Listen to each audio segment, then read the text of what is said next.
ಸ್ನೇಹಿತರೆ, media masters ನ್ಯೂಸ್ಗೆ ಸ್ವಾಗತ.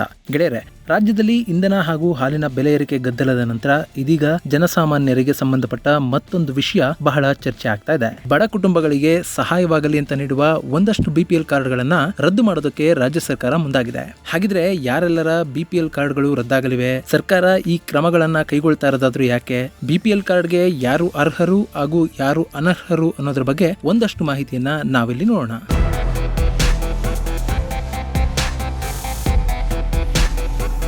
ಗೆಳೆಯರೆ, ಇಷ್ಟು ದಿನ ರಾಜ್ಯದಲ್ಲಿ ಬೆಲೆ ಏರಿಕೆ ಗದ್ದಲ ಜೋರಾಗಿತ್ತು. ಪೆಟ್ರೋಲ್ ಡೀಸೆಲ್ ದರ ಏರಿಕೆ ಬೆನ್ನಲ್ಲೇ ಸರ್ಕಾರ ಹಾಲಿನ ದರವನ್ನು ಏರಿಸಿ ಜನರ ಆಕ್ರೋಶಕ್ಕೆ ಕಾರಣ ಆಗಿತ್ತು.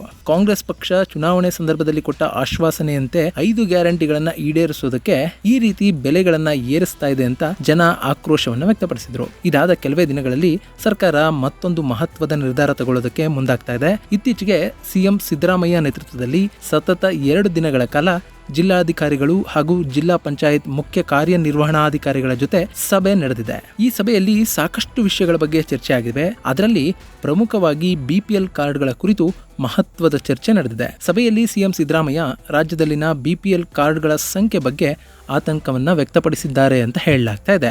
ಬಿಪಿಎಲ್ ಕಾರ್ಡ್ಗೆ ಅರ್ಹ ಅಲ್ಲದವರು ಕೂಡ ಈಗ ಬಿಪಿಎಲ್ ರೇಷನ್ ಕಾರ್ಡ್ ಅನ್ನ ಪಡೆದಿರೋ ಬಗ್ಗೆ ಅಧಿಕಾರಿಗಳ ಜೊತೆ ಒಂದಷ್ಟು ಮಾಹಿತಿಯನ್ನ ಹಂಚಿಕೊಂಡಿದ್ದಾರೆ. ಈ ನಡುವೆ ಯಾರೆಲ್ಲ ಅಕ್ರಮವಾಗಿ ಬಿಪಿಎಲ್ ಕಾರ್ಡ್ಗಳನ್ನ ಪಡೆದಿದ್ದಾರೋ ಅಂತಹ ಕಾರ್ಡ್ಗಳನ್ನ ರದ್ದುಗೊಳಿಸಬೇಕು ಹಾಗೂ ಅವರನ್ನ ಎಪಿಎಲ್ ಕಾರ್ಡ್ಗೆ ಪರಿವರ್ತನೆ ಮಾಡಬೇಕು ಅಂತ ಸಿಎಂ ಸಿದ್ದರಾಮಯ್ಯ ಸೂಚಿಸಿದ್ದಾರೆ ಅನ್ನೋ ಮಾಹಿತಿಗಳು ಲಭ್ಯ ಆಗಿವೆ. ಇದೊಂದು ನಿರ್ಧಾರ ರಾಜ್ಯದಲ್ಲಿ ಸುಮಾರು 40 ಲಕ್ಷಕ್ಕೂ ಅಧಿಕ ಬಿಪಿಎಲ್ ಕಾರ್ಡ್ಗಳಿಗೆ ಕಂಟಕವನ್ನ ತಂದೊಡ್ಡಿದೆ. ಗೆಳೆಯರೆ, ಆಹಾರ ಮತ್ತು ನಾಗರಿಕ ಸರಬರಾಜು ಇಲಾಖೆಯ ಅಂಕಿಅಂಶಗಳ ಪ್ರಕಾರ ರಾಜ್ಯದಲ್ಲಿ ಪ್ರಸ್ತುತ ಬಿಪಿಎಲ್ ಹಾಗೂ ಅಂತ್ಯೋದಯ ಅನ್ನ ಯೋಜನೆ ಸೇರಿದ ಹಾಗೆ 1,27 ಲಕ್ಷ ಕಾರ್ಡ್ಗಳಿವೆ. ಅಂದ್ರೆ ಸರಿಸುಮಾರು 4,36 ಲಕ್ಷಕ್ಕೂ ಅಧಿಕ ಫಲಾನುಭವಿಗಳು ರಾಜ್ಯದಲ್ಲಿದ್ದಾರೆ. ಆದ್ರೆ ಇದರಲ್ಲಿ ಇರೋರೆಲ್ಲ ಬಿಪಿಎಲ್ ಕಾರ್ಡ್ಗೆ ಅರ್ಹರಾದವರಲ್ಲ. ಲಕ್ಷಾಂತರ ಜನ ಅರ್ಹತೆ ಇಲ್ಲದೆ ಇದ್ರೂ ಕೂಡ ಬಿಪಿಎಲ್ ಕಾರ್ಡ್ಗಳನ್ನ ಪಡೆದು ಅನ್ನಭಾಗ್ಯ, ಗೃಹಲಕ್ಷ್ಮಿ, ಆಸ್ಪತ್ರೆಯ ಸೌಲಭ್ಯಗಳು ಸೇರಿದ ಹಾಗೆ ಸರ್ಕಾರದ ಹಲವು ಸೌಲಭ್ಯಗಳನ್ನ ಪಡಿತಾ ಇದ್ದಾರೆ. ಅದರಲ್ಲೂ 20% ಅನರ್ಹ ಬಿಪಿಎಲ್ ಕಾರ್ಡ್ಗಳು ಬೆಂಗಳೂರಿನಲ್ಲೇ ಇವೆ ಅಂತ ಹೇಳಲಾಗ್ತಾ ಇದೆ. ಇದರಿಂದ ನಿಜವಾಗಿ ಈ ಸೌಲಭ್ಯಗಳು ಯಾರಿಗೆ ಸಿಗಬೇಕೋ ಅವರಿಗೆ ಸಿಗದೆ ಬಡತನ ರೇಖೆಯಿಂದ ಮೇಲಿದ್ದವರು ಕೂಡ ಈ ಸೌಲಭ್ಯಗಳನ್ನ ಪಡಿತಾ ಇದ್ದಾರೆ ಅಂತ ಹೇಳಲಾಗ್ತಾ ಇದೆ. ಈಗ ಅಂತಹ ಬಿಪಿಎಲ್ ಕಾರ್ಡ್ಗಳನ್ನ ರದ್ದು ಮಾಡಿ ಅವರಿಗೆ ಎಪಿಎಲ್ ಕಾರ್ಡ್ಗಳನ್ನ ವಿತರಿಸುವ ಬಗ್ಗೆ ಸರ್ಕಾರ ಚಿಂತನೆಯನ್ನ ನಡೆಸ್ತಾ ಇದೆ.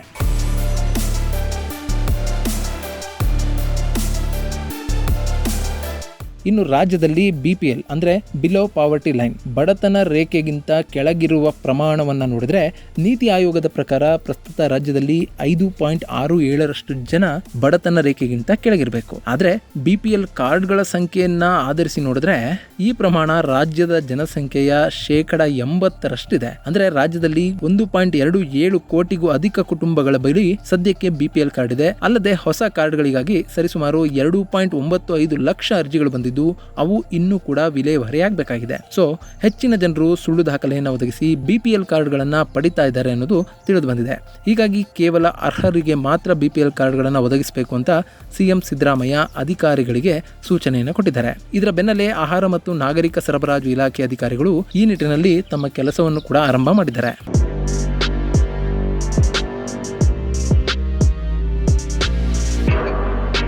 ಗೆಳೆಯರೆ, ಇಲ್ಲಿ ಬಿಪಿಎಲ್ ಕಾರ್ಡ್ಗಳಿಗೆ ಯಾರು ಅರ್ಹರು ಯಾರು ಅನರ್ಹರು ಅನ್ನೋದನ್ನ ಮೊದಲು ನೋಡ್ಕೋಬೇಕು. ಯಾವ ಕುಟುಂಬದ ಆದಾಯ ವಾರ್ಷಿಕ 1.2 ಲಕ್ಷ ರೂಪಾಯಿಗೂ ಅಧಿಕ ಇರುತ್ತೋ, ಯಾರು ವೈಟ್ ಬೋರ್ಡ್ ಕಾರ್ಗಳನ್ನ ಹೊಂದಿರ್ತಾರೋ, ಯಾರು ಆದಾಯ ತೆರಿಗೆಯನ್ನ ಪಾವತಿ ಮಾಡ್ತಾರೋ, ಗ್ರಾಮೀಣ ಪ್ರದೇಶದಲ್ಲಿ 7.5 ಎಕರೆ ಅಥವಾ ಅದಕ್ಕೂ ಅಧಿಕ ಕೃಷಿ ಭೂಮಿಯನ್ನ ಹೊಂದಿರ್ತಾರೋ, ನಗರ ಪ್ರದೇಶದಲ್ಲಿ 1,000 ಚದರಡಿ ವಿಸ್ತೀರ್ಣದ ಸ್ವಂತ ಮನೆಯನ್ನ ಹೊಂದಿರ್ತಾರೋ, ಹಾಗೂ ಸರ್ಕಾರಿ ಅರೆ ಸರ್ಕಾರಿ ನಿಗಮ ಮಂಡಳಿಗಳಲ್ಲಿ ಕೆಲಸ ಮಾಡುವವರು ಯಾರು ಕೂಡ ಬಿಪಿಎಲ್ ಕಾರ್ಡ್ಗೆ ಅರ್ಹರಲ್ಲ. ಇವರೆಲ್ಲ ಎಪಿಎಲ್ ಕಾರ್ಡ್ ಅಂದ್ರೆ ಬಡತನ ರೇಖೆಗಿಂತ ಮೇಲ್ಪಟ್ಟವರ ಲೆಕ್ಕದಲ್ಲಿ ಬರ್ತಾರೆ. ಇಂಥವ್ರು ಯಾರಾದ್ರೂ ಬಿಪಿಎಲ್ ಕಾರ್ಡ್ಗಳನ್ನ ಹೊಂದಿದ್ರೆ ಅವರ ಕಾರ್ಡ್ಗಳು ಇನ್ನು ಮುಂದೆ ರದ್ದಾಗಲಿವೆ. ಇನ್ನು ಇದ್ಯಾವುದು ಇಲ್ಲದಿದ್ದವರು ಮಾತ್ರ ಬಿಪಿಎಲ್ ಕಾರ್ಡ್ ಹೊಂದೋದಕ್ಕೆ ಅರ್ಹರಾಗಿದ್ದಾರೆ. ಹಾಗಿದ್ರೆ ಇಂಥವ್ರನ್ನ ಸರ್ಕಾರ ಗುರುತಿಸೋದಾದ್ರೂ ಹೇಗೆ? ಲಕ್ಷಾಂತರ ಜನ ಸುಳ್ಳು ದಾಖಲೆಗಳನ್ನ ನೀಡಿ ಬಿಪಿಎಲ್ ಕಾರ್ಡ್ಗಳನ್ನ ಪಡ್ಕೊಂಡಿರ್ತಾರೆ. ಅಂತಹವರನ್ನ ಪತ್ತೆ ಮಾಡೋದು ಹೇಗೆ ಅನ್ನೋ ಪ್ರಶ್ನೆ ಖಂಡಿತ ಬರುತ್ತೆ. ಗೆಳೆಯರೆ, ಇದಕ್ಕಾಗಿ ಕಂದಾಯ ಇಲಾಖೆ, ಸಾರಿಗೆ ಇಲಾಖೆ ಹಾಗೂ ಆಹಾರ ಇಲಾಖೆಗಳು ಜಂಟಿಯಾಗಿ ಒಟ್ಟಾಗಿ ಕೆಲಸವನ್ನು ಮಾಡಲಿವೆ.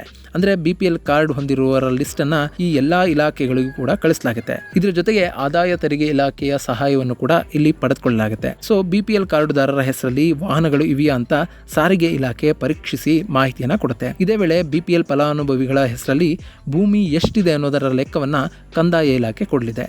ಹಾಗೆ ಇವರು ಆದಾಯ ತೆರಿಗೆಯನ್ನು ಪಾವತಿ ಮಾಡ್ತಿದ್ದಾರಾ ಅನ್ನೋದ್ರ ಬಗ್ಗೆ IT ಇಲಾಖೆ ಮಾಹಿತಿಯನ್ನು ಕೊಡಲಿದೆ. ಉಳಿದಂತೆ BPL ಕಾರ್ಡುದಾರರು ಸರ್ಕಾರಿ ನೌಕರಿ, ಸರ್ಕಾರಿ ಪ್ರಾಯೋಜಿತ ಇಲಾಖೆ, ನಿಗಮ ಮಂಡಳಿಗಳಲ್ಲಿ ಕೆಲಸ ಮಾಡ್ತಿರೋದ್ರ ಬಗ್ಗೆ ಮಾಹಿತಿಯನ್ನು ಕಲೆ ಹಾಕೋದಕ್ಕೆ ಆಹಾರ ಇಲಾಖೆ ಮುಂದಾಗಿದೆ. ಈ ಎಲ್ಲಾ ಇಲಾಖೆಗಳು ಒಟ್ಟಾಗಿ ಅನರ್ಹರನ್ನ ಪತ್ತೆ ಮಾಡುವ ಕೆಲಸವನ್ನ ಮಾಡಲಿವೆ ಅಂತ ಹೇಳಲಾಗ್ತಾ ಇದೆ.